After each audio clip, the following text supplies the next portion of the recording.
In the ICU, continuous monitoring is crucial. Here we see a patient requiring mechanical ventilation for respiratory support. What exactly is a mechanical ventilator and how does IT support the patient's breathing? As the ventilator pushes air into the lungs, the monitor continuously tracks the patient's respiratory rate and airway pressures in real time. The patient's chest rises and falls rhythmically, demonstrating the steady cycle of inhalation and exhalation supported by the ventilator. Let's take a look at how this ventilator is working. The numbers here represent the settings and pressure. Ventilators help when the body can't breathe well on its own. Ventilator supports breathing and delivers oxygen when needed.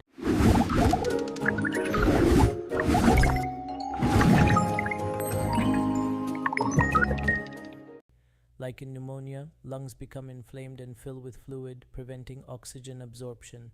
This can lead to low oxygen levels and require a ventilator. Deepen your knowledge, care with confidence. Perfect for nurses, students, and beginners. Check out my ebook link in the description.